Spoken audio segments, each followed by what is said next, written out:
నేను ప్రతి ఒక్కరికి చెప్తున్నాను, ఇంతకుముందు చెప్పాను చాలా వీడియోస్‌లో, మళ్ళీ మళ్ళీ చెప్తున్నాను. సోషల్ మీడియాలో వచ్చే ఇన్‌స్టాగ్రాము, యూట్యూబు, ఫేస్‌బుక్కు ఇట్లాంటి సోషల్ మీడియాలో వచ్చే పిచ్చి పిచ్చి వాటిని నమ్మవాకండి. పిచ్చి పిచ్చి వాటిని నమ్మవాకండి. ఎందుకంటే రోజుకొకరు, గంటకొకరు, పూటకొకరు రకరకాలుగా ఎవరికి తోచింది వాళ్ళు మన సాంప్రదాయం పైన, జ్యోతిష్యం అవ్వచ్చు, వాస్తు అవ్వచ్చు, ఎవ్వరికి తోచింది వాళ్ళు స్ప్రెడ్ చేస్తున్నారు. అది వాళ్ళ వ్యక్తిగత అభిప్రాయం. అది ప్రమాణం కాదు. వాళ్ళు స్ప్రెడ్ చేసేది వాళ్ళ వ్యక్తిగత అభిప్రాయం. పిచ్చి పిచ్చిగా ఎవ్వరికి తోచింది వాళ్ళు స్ప్రెడ్ చేస్తున్నారు. అది శాస్త్రం కాదు, అది ప్రమాణం కాదు. దయచేసి దాన్ని పండితుల దగ్గరికి వచ్చి వితండవాదం చేసి పలానా ఆయన అలా చెప్పాడండి, పలానా ఆయన ఇలా చెప్పాడండి అని చెప్పి వాగ్వాదం చేసుకోకండి. ఎందుకంటే మూర్ఖులతో వాదన పనికిరాదని చెప్పి ఏ పండితుడు కూడా వాదించడు.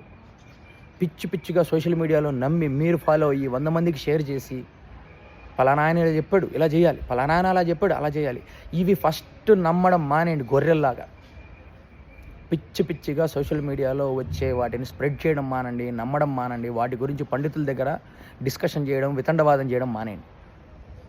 ఎందుకంటే అది శాస్త్రం కాదు, అది ప్రమాణం కాదు. అది ఒక వ్యక్తి యొక్క అభిప్రాయం. మళ్ళీ మళ్ళీ చెప్తున్నాను, జ్యోతిష్యం అవ్వచ్చు, మన సాంప్రదాయం అవ్వచ్చు, మన ఆచార వ్యవహారాలపైన సోషల్ మీడియాలో వచ్చే వాటిని నమ్మవకండి.